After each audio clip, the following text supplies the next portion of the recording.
All right, everybody. Thank you so much for tuning in to another installment of Morning Round with Greggy Biscuits. I'm Greggy Biscuits. We are joined by world champion putter, just a world champion of life, PDGA 48950, one and only Matt Bell. Matt, welcome to the virtual studio. Thank you very much, Greggy Biscuits. How you doing? It's good, man. It's nice to see you. Nice to hear from you. We definitely Absolutely.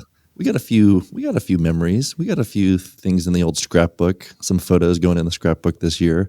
One of the road homies, Matt Bell, obviously sponsored by OTV, but just kinfolk is how I would say. Absolutely. So good to be back here. How's your off season so far? I know you've been staying pretty busy.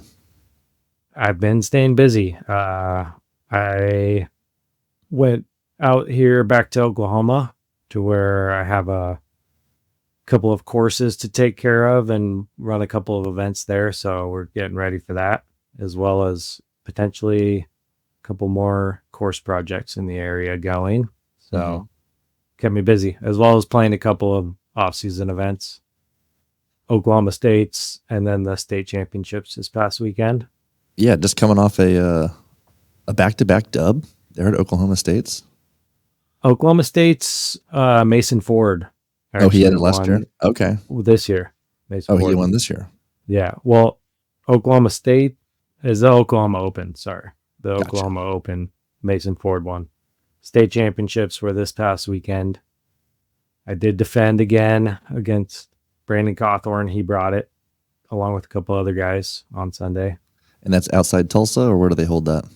Yeah, it's about an hour south of Tulsa, down in Henrietta. Down McAllister way. Okay. Matt House territory down there. But it was a battle? It was a battle. I mean, Cawthorn brought it, as well as Lauren Lewis. I was actually like 4 or 5 back of the whole lead card after the first 6 holes, the final round. And then I played the back 12. It was one of the best 12 holes of my career for sure. I had putts on every basket on the back 12 and was tied with Cawthorn going to the last hole and was hoping for a playoff. It would have just been very fitting because of how many battles we've had. Our last one went to a playoff, but he ended up hitting a couple of trees before I had to throw my second shot on the last hole. So took a little bit of the drama out of it. Silver platter for me on the last hole. Hey, sometimes it's okay if things are easy, right? Yeah, but before that it was. I mean, the wind was horrendous for 2 days. It was ripping, and those Oklahoma boys, when they're playing good in the wind, they can play against the best for sure. Yeah, definitely no shortage of wind out there in the Midwest. No, definitely. I feel like it's always a marker of those tournaments there in Kansas, Texas. I mean, obviously weather pops up frequently on the Pro Tour. I feel like it's not really a Pro Tour event if there's not a little bit of weather. Yeah. But overall, pretty decent weather this year, at least for when I was hanging around. I tried to strategically plan my entrances and exits to the tour around the mostly the weather forecast. Oh yeah, for sure. I mean, it's always going to be really good conditions, on Monday, the day after the event. But any adverse conditions, wind, rain, that's tournament weather. Freak occurrences. 10 years of active touring now. Is that where we kind of mark it? This is sort of a decade of being on the road. Yeah. How is your kind of treatment of the off season? How has your experience of the off season changed over the years? Again, you're not really taking much time off. You're still boogieing. Yeah, I think it's only changed in the amount of disc golf I play. I think it's been a little less each off season and more focused on doing other things and, getting a little more balance back. But early on, especially when I was just trying to build the skill set as quickly as possible, never stop playing during the off seasons. Usually just continue to play weeklies and leagues and unsanctioned events or smaller events throughout the off seasons. But now it's doing a little bit of other things, running events, building courses. The last few years has kind of helped me do something disc golf orientated without having to play every day. So helps me, just get a different perspective on the game and everything. And I love everything about it. So I'm happy with doing that during the off season. Yeah, you got to have that. You got to have that balance. You got to Mhm. avoid the burnout, but at the same time, you want to keep the skills sharp. Yes, So it makes sense. definitely. And building courses allows me to do that. You're constantly thinking about shots and lines. So Hmm. it also is a good way to continue to build this skill set, like from a different perspective. We got to spend a little time together in Virginia, out at Worlds this year. Your folks are living out there. Talk a little bit about the project you have cooking there in Virginia. Yeah. My good friend Alex Bush, when we started playing together early on, back in 2015, 2014, around that time, he was a new player to the game and young, but he was able to get the state park system of Virginia to allow him to put in the first disc golf course.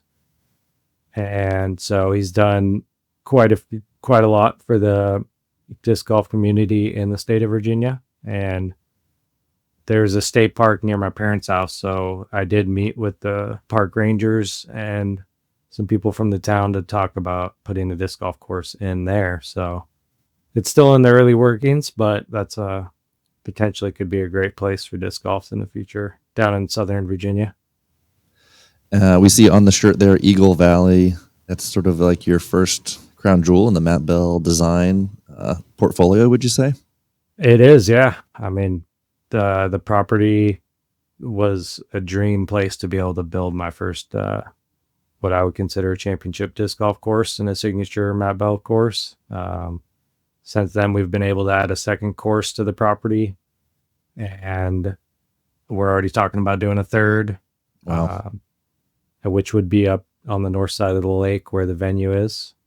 I know you've been there and you've played the course, but I don't believe you got to go check out the venue on the north end of the lake. So that would be like sort of on the opposite side of the lake or just farther up the Yes, shoreline correct. there? Opposite side. Okay.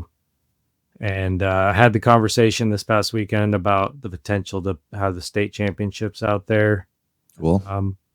Due to its strategic location in between Oklahoma City and Tulsa, it's right in the middle of the state. Mhm. So that's looking like a very good possibility, as well as doing some other battleground events out there. Yeah, folks, check out if you're ever near Stroud, correct? That's where we're finding Eagle Valley. Fun track. Starts off with some sort of more open, kind of loosen the arm up holes, and then it takes you into the woods, and then it turns into a Matt Bell course. I feel like Yeah. definitely fun, definitely worth the trip, and yeah, didn't have too much time to get around the lake, but I did jump in the water. Wow. Nice. Yeah, you got to get purified, Yeah. certain times. So They do have a beach. So beach is available. yeah. A little bit. Gosh, that must have been back in like April.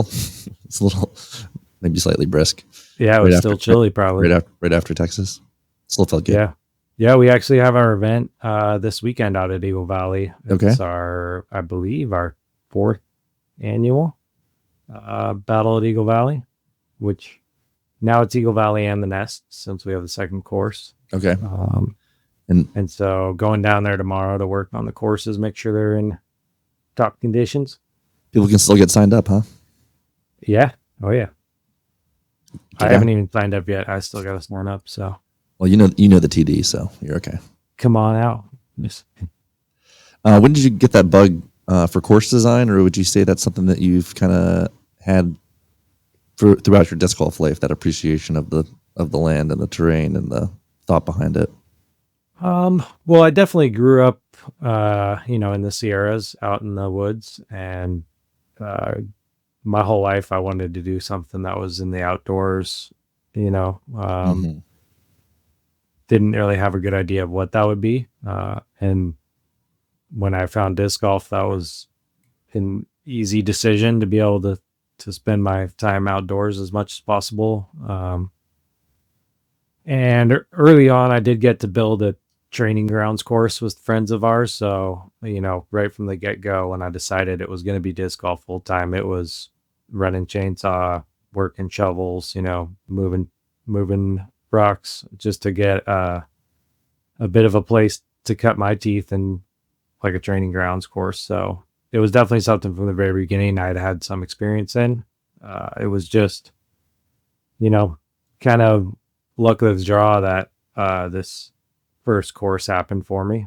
And I was able to jump right into that one. And from there, it's kind of just started growing. So Very cool. Again, getting back to the early days, you were a surfer before you were a disc golfer. I guess you're still a surfer. yeah, I mean, early on after high school, moved to Santa Cruz and spent every waking moment I could in the water. For the first 4 or 5 years I was in Santa Cruz. And then once I learned about disc golf, that slowly took over. And Legend there was has a couple it. of years there, it was surf and disc golf, in the morning and the afternoon. Mm-hmm. And that became more disc golf. And De La Viega is where you actually cut your teeth? That's where I first threw a disc. Yeah. My buddy took me up there with he gave me a blue Star Valkyrie and a putter. And so I was able to throw it pretty good because I had a good knowledge of like how frisbees flew. What was the layout back in those days? Would you start like on hole 1 now, or? Well, now for the tournament, I don't know if you're referring to like. Well, I know there's starting on. There's a lot of like on the hill. Right. No, I'm talking about it like going into the field there. Yeah, so it was the same going into the field there. Yeah. Mm-hmm. So the layout's been the same for a long time, I feel like. So they just kind of mess with it when it's tournament time. Yeah.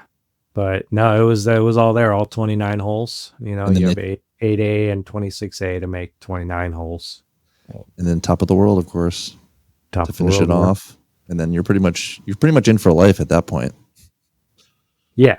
I mean, I felt like I was in when I kept throwing discs into the canyon, trying to learn how to fly them, like hole 3, I would barrel discs over into the canyon.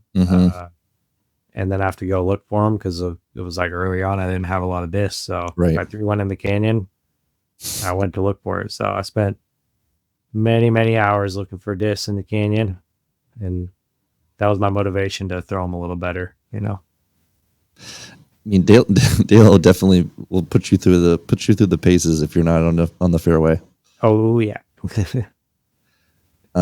Take us through again. We can shift forward a little bit to 2014. We've heard this story from the Matty O perspective via Greg Barsby, but talk about getting the call from Barsby. It was late at night, and he said, "Get it together. We're going on tour." Yeah, that was 2014 actually, when I was it was my first year where I was only playing disc golf, and I'd won a bunch of tournaments in NorCal, which is where Barsby's from too. So when he came back and found out I was winning all these tournaments in his hometown, he called me up and said, "All right, are you ready to go on tour?" And I was like, "Sure. When are we leaving?" And he said, "Tomorrow at 8 a.m. meet me in Grass Valley."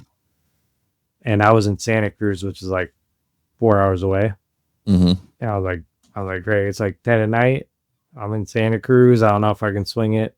And he was like, "I'm in Hawaii, so figure it out." Click.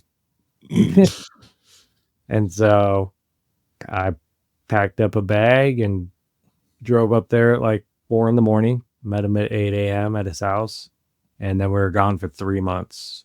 Went up to Idaho, out to Minnesota, and won a couple of events on the way back and had a couple of great weekends. And so from then it was just back on the road for the next couple of years with Greg. He took me out and showed me all the ropes, and that was back when it was just the national tour and stringing 8 years together in between those on the way through. And then USDGC was always the grand finale for many years. So that was pretty much it. after that, from March to October, we're out there on baseball schedule. What a run! Yeah. You missed the train days, but you still got there for the definitely formative years. Yes, And then definitely. you've witnessed this this rise of the Pro Tour, if you will, or the existence of the Pro Tour at least. So going into year 10 itself, talk about your routine when you're out there on the road. We like to check in with people. How did your day start usually when you're there for the disc golf tournament? What do you like to eat? What time do you like to get up? Any other kind of pastimes, rituals? Yeah, generally, for me, it's afternoon golf.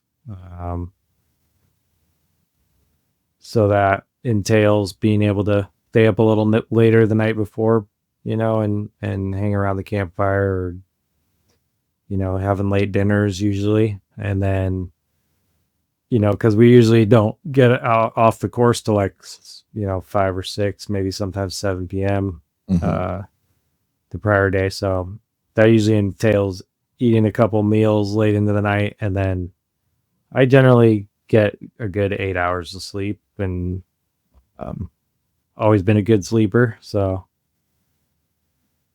fall asleep at midnight, wake up about 8 a.m. is pretty much my normal routine. And I usually start off with coffee, dark roast, or espresso. He is a coffee guy, folks. I do love good coffee. And then I usually like to do, calisthenics and yoga and stretching and stuff like that, along with whatever else I'll do in the morning to get limber and loose. And then usually eat fairly light before I go to play tournament rounds, yogurt and fruit and stuff like that. Generally don't eat anything else other than fruit or yogurt, granola these days before noon. And then, snacking throughout the day and heading out to go play 3 or 4 rounds out on the tournament course. So after that, it's back to getting as many carbs back in my body as I can once the tournament rounds are over. Right. It's just the constant routine. You got to get into your kind of schedule, because that's going to help settle down your nerves when you're going out there to compete, and get yourself that good opportunity. And you can still find a little opportunity to fish in there too. Oh yeah, absolutely. You got to stay flexible, that's like my general routine. Obviously you can't stick to it every day. And so, I generally don't have anything that I feel like I have to do, before a tournament. I like to stay a little more malleable, because depending on the facilities that are available, you might not be able to do certain things to warm up. So you just got to stay flexible and, willing to adjust on the fly if you have to before a round. And keep in the mind, limber, multiple skill sets. Let's talk bocce. Why is it the best backyard game? I think it has to do a lot with the fact that, in my mind, probably one of the most ancient games. Because I know for myself, when we don't have a bocce set available, it's like, all right, get the best rock you can. And we're playing rock bocce. I know you've played rock bocce with me. So, I think it's just the roots of connecting with our ancestors, and anyone can play. It is about the simplest game. The simplest game possible. I mean, there it is. Throw it to it. You could play with sticks, but it's something about when it rolls, it's just great. Well, it's like the disc in flight. It's the bocce ball in roll. Yeah. So definitely number one game on tour, in my opinion. Shout out to Rockin' John. Definitely one of my highlight stops of the trip. They're in Waco. Got an excellent bocce field there. Again, thank you to Matt Bell for opening up those doors, making those connections. It's just part of that, again, disc golf community that's so vibrant across this great country of ours. Yeah, it's the best community by far, I think. We've been expanding that community for a little while now, and we all made it over to Europe. Talk a little bit about touring through Europe this year. Yeah, was thankful enough to be able to make it back there for my third year in a row. Did Norway again.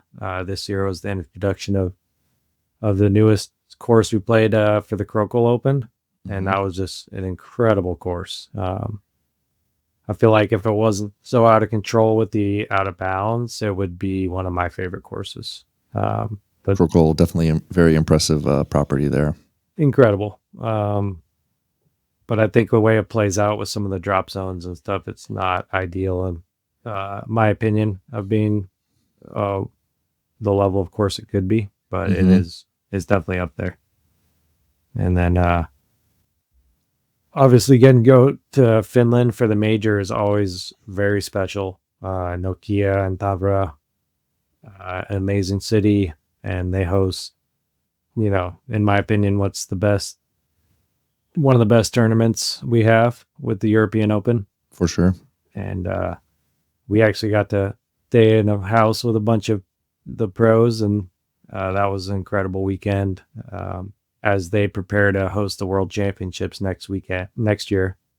You could tell they stepped it up a notch this year in preparation for that, and it's just always a very special feeling being there at that place. And for Worlds, it's going to be even bigger next year. And speaking of bigger, we got to go to Estonia this year for the start of what is very early on in disc golf in Estonia, but they are taking the disc golf world by storm. I feel like soon with the inception of the disc golf festival, and then they're getting ready to host their first major. The Tallinn Music Festival grounds where we were hosted was I think easily the best venue we've had for disc golf. And when you have the whole country behind a sport like that, where the even the king and queen are involved out playing disc golf with Kristen and stuff, it definitely gets exciting for sure. Yep. And then recent winners of the WIF Diff Team World Championship there, the Team Estonia took it down. That is right. Yeah. And all the way in Australia. Right. Western Australia out there in Perth took it down. I think they defeated, I know they had to beat Canada. I think they maybe had Australia in the finals. Okay. But yeah, exciting stuff there. Very nice. And I've heard lots of good things about the Disc Golf Festival. Again, maybe the golf was catching up a little bit to the infrastructure and the kind of pomp and circumstance, but definitely very impressive operation that they have going on there. Look forward to checking out Estonia in 2025. Absolutely. So 2025, right around the corner. What's the schedule look like? Kind of similar to this year? Kind of hold it down in Oklahoma and then deploy? I think so. I think I really like being able to fly into Florida for the chess.com. I know this year it's a different, same venue, different event name. But I believe things kick off in Florida. So I'll fly out to play that event before driving down to Texas for a few events this year. And then from there, it's kind of up in the air because there is a bit of a gap until Tennessee and then Kansas City. And so if I wanted to hang around and play those two events from Kansas City to go to the major out in California, it would only give me like a week to get there, less than a week if I want to have any practice days. So that doesn't really make sense to me. So I'm thinking about saving myself like a month and a half of waiting around by skipping Nashville and Kansas City and just going out west a little early, play some events out there. Masters Cup maybe. Potentially Masters Cup and some other events, just to be out there and be ready for the first major of the year. Well, we'll be happy to have you in and around Stockton as much as we can. Yeah. And then the whole West Coast swing looks great this year.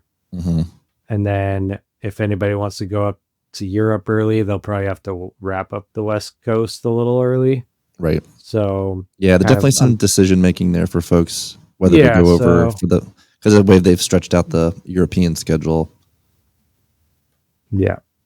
And it's starting to get to be a really nice time of year over there. So there wouldn't be anything wrong with going there early. Uh, so I'm thinking I'm going to do that this year. It's what it's looking like early on. Just get well established there since the world championships are there. It's just nice to be there for a while and get comfortable, get grounded, and get ready to play some good disc golf out there this year. For sure. Yeah, Finland was such a fun time last year. Looking forward to spend more time overseas next season. Yeah, as we get into it, we talked about surfing a little bit earlier. I was wondering if you draw anything from surfing into your disc golf. Any kind of the practices or kind of mental state or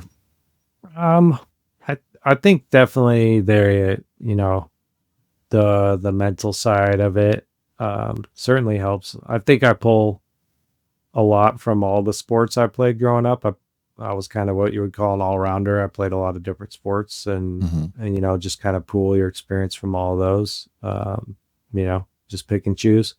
But I think the similarities just between the culture of surfing and disc golf is very similar. The lifestyle, the friendships you make along the way, the traveling to find the perfect wave or the perfect shot, is kind of a similar journey to make in life. And so I think more about the journey is similar than the actual physical similarities. World putting champion. And last year, I don't have the numbers in front of me exactly, but third in circle 1, first in circle 2. Is that right? I believe I was third in both categories this year. Okay. Which, but the aggregate, the aggregate would make me the number 1 putter if you wanted to take both circles into account. So, which I feel are important. Yeah, if you want to talk about putting. So, yeah, that's always nice to be able to do that. I'm usually in the hunt, whether I'm leading the tour in putting or not. I'm usually at least up in that top 3 category on most of the putting stats. So it's always nice to be up there consistently. Would you say that you just kind of instantly clicked with putting, or did you kind of mess with your putt for a while before it kind of connected? Pun intended. Yeah, I don't know if I instantly connected with putting, but the whole game in general, I felt an instant connection with. I just loved it from the get-go. And then, it was in an effort to play under par at De La that I started practicing putting. And I think once I was able to shoot under par at De La, which took me about a little over a year, maybe, to be able to consistently start doing that. That was when after getting a little bit of taste of success, that was when I wanted a little more. And it wasn't until I saw Stan Pratt, who was a legend in Santa Cruz. I witnessed him make 2 60-footers in a row on the practice basket one day after I showed up at De La early, about a year in. And that was when it clicked that it was possible to be consistent from further away. And so I kind of hung around until he left, and then I stayed there until I did it that day. And to hit 2 long ones. Yeah. To hit 2 long ones in a row. And then from there, it was kind of on to where I was dedicating a pretty good amount of my time to putting. And, I felt like it was the next 2, 3, 4 years. Even when that was like 2011 probably was the start of me really putting in a lot of time on the practice green up through 2015 when I started touring with Barsby. And, even 2014, 2015 when we're touring, we're spending hours out there on the practice green and stuff. So that was when I dedicated a good chunk of my life to putting. How often do you change your putters? Not very often. The one I led the tour with this year is about 3 years old. It's got chunks missing out of it. The bead's pretty much gone. And I don't have any intention of replacing it. Usually if And I lost its twin like over 2 years ago now. So I've only had one putter that I would say is like one of my main putters. So Mhm. I can't even hardly practice because I only have one putter.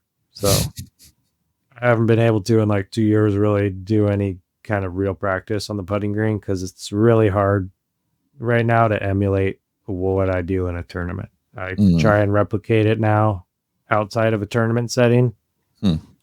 It's not even close to doing what I do in a tournament. So it's just something I kind of have to leave alone nowadays and just So um, you kind of just get your putts in the course of the round when you're doing your practice rounds.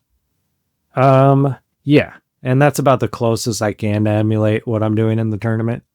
But to actually do it outside or around is pretty tough these days. So pretty much my whole thing is just making sure my setup is correct. So that way when I get to my putt in the tournament round, I know it's there for me and I just let it take over. So Mm-hmm. basically like the little robot I've trained now, it does it for me. So You just start the program, let it run. yeah, so it's been interesting the last couple of years. Kind of frustrating, honestly, a little bit when you do want to practice and then you go and you can't. You can't do it the way you want. So it's been interesting, but clearly it worked this year. And so I'm going to try and keep that going. Any suggestions to folks who are struggling with their putting? Practice makes perfect. Just grind at it. I think, well, I don't think my advice has changed any in the last few years since I really was able to simplify the putting and kind of break it down. But if you're not comfortable controlling your putter all the way to the ground, Mm-hmm. then there's no way you can be comfortable running putts all the time. So Right. that's the first thing I take away from people is the basket and have them putt without the basket Hmm. until you're comfortable controlling your putter all the way to the ground. Okay. Just like still picking an area or like a distance. Yeah, you know kind of generally what you want to do with your putter, Mm-hmm. but you can't expect to be able to confidently run putts and not know what your putter is going to do if you miss the target. Mm. I know one thing So that I feel like one thing I picked up from you this year, just through vicariously or whatever observation, was the rotations and thinking less about a power or a speed, if you will, especially for inside the circle putts, but thinking about literally like the rotations of the disc and the distance it takes to cover that, and then how much speed it takes to initiate that much rotation. I'm as a spin putter, which I yeah, guess, yeah. yeah, I try and develop the minimum amount of power you need to get it through to the target at a good pace. Because I also think there's two types of speed with putting. There's the glide speed, which is when it's flying straight, and then Mm-hmm. braking speed when it starts to veer off course. Mm-hmm. So you have to be able to figure out how much minimum speed you need to have it maintain glide speed all the way to the basket. Unless you're anticipating a break and you want that. I don't. I want it there. I think most people do when it's still going straight Mm-hmm. somewhat. So you have to be able to develop that minimal amount of effort for that to fall back on. That's like your base when things are going wrong. And then you also want to be able to develop the maximum Mm-hmm. effort to be able to confidently run it while controlling it all the way to the ground. So that way, in general, once you have that minimum and that maximum set, Mm-hmm. and those both still have a chance to go in, Right. anything in the middle, Goldilocks is going to be perfect right in the middle. So whether you're Eliminating. hitting it soft or hard, it's still going to have a good chance to go in. So that's the putt I've developed the last few years when I simplified it. If I do it soft, it's still going to have a good chance. If I hit it as hard as I want, it's still going to have a good chance. So it's pretty hard for me to mess it up now, having developed that strategy. Yeah, eliminating the margin for error and just giving yourself that best opportunity for success. I mean, again, it sounds a little Well, crazy, but building myself a wide margin of error. right, where you're like the margin of error becomes less important because Right. you're not outside of it. Yeah. So it's been nice. I've been able to, and that only not only does that allow me to never lay up, I lay up maybe a handful of times a year inside of 80 feet. Otherwise, I'm usually given a good chance to go in. Right. And I also have probably one of the lowest 3-putt stat records of anybody that's ever toured for multiple years. So not only am I leading the putts most often every year, but I'm doing it in the safest way possible, in my opinion. Like, until we have 3-putt stats, and also since we got rid of UDIS the last couple of years, the stats have been pretty loose. They should definitely have asterisks on them because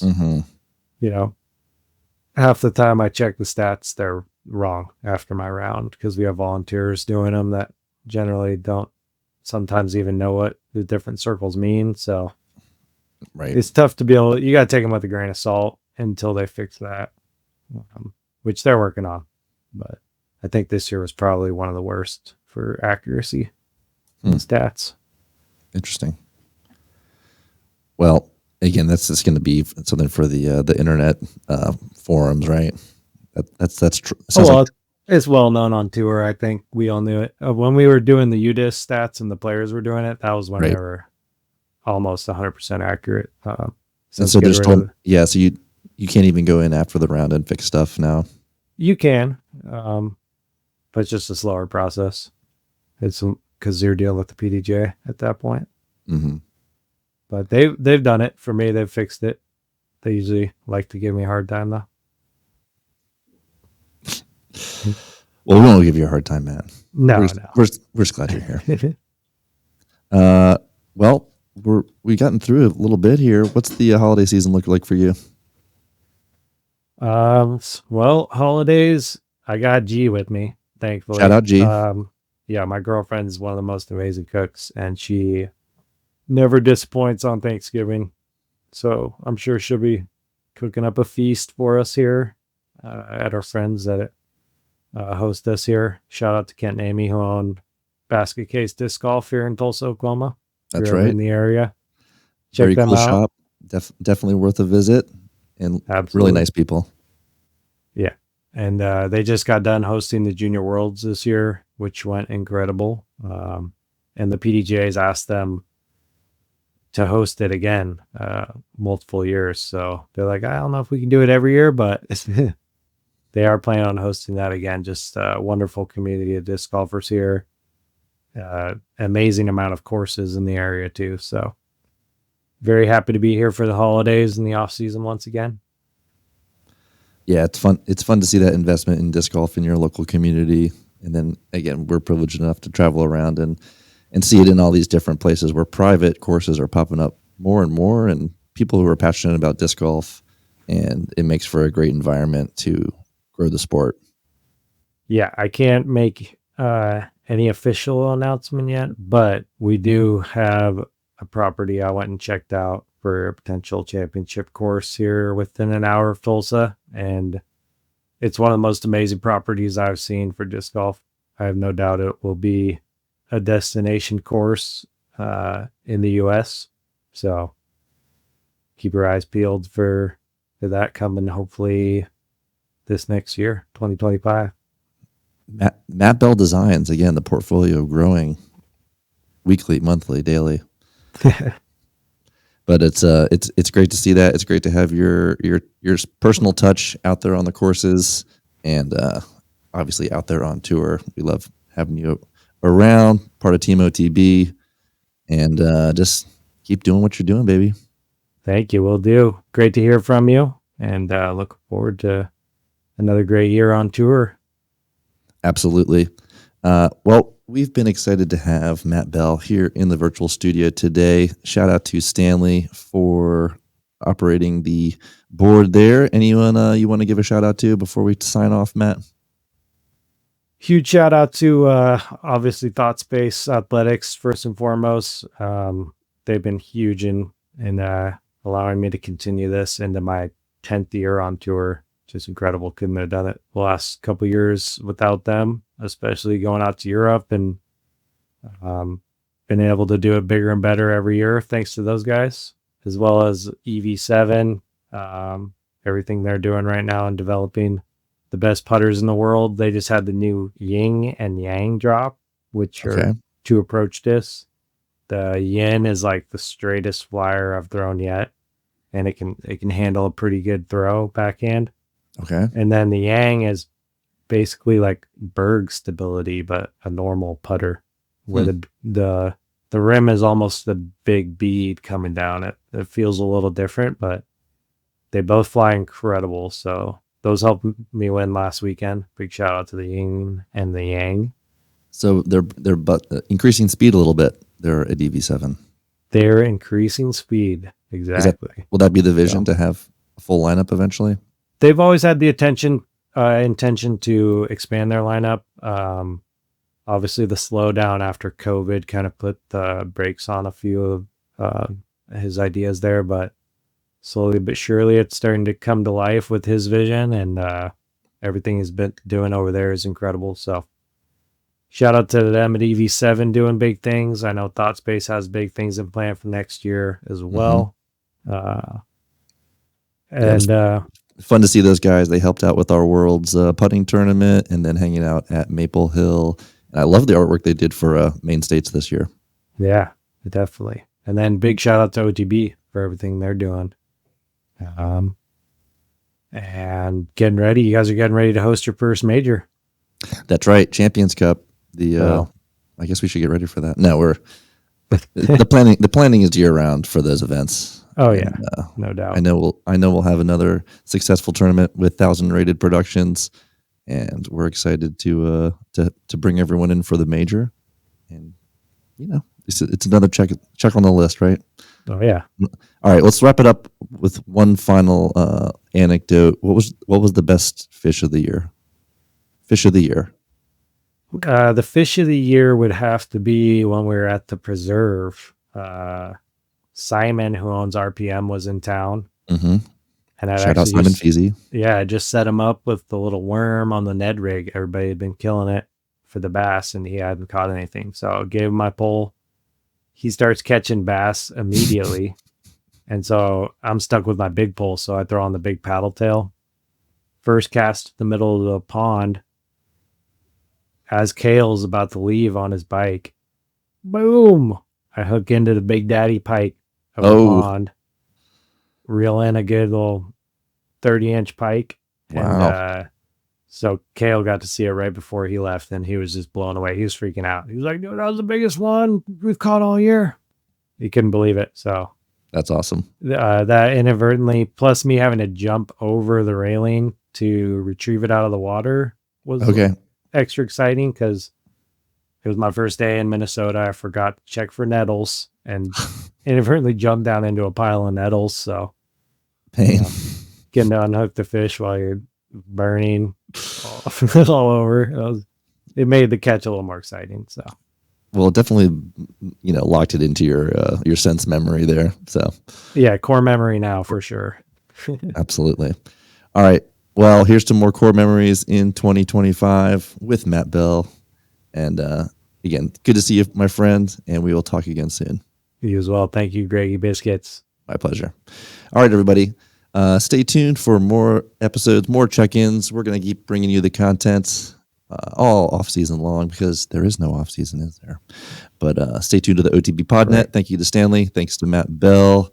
I've been me. You've been you. Peace out. All right, so it's going to finalize on your end as he ends the session. Okay.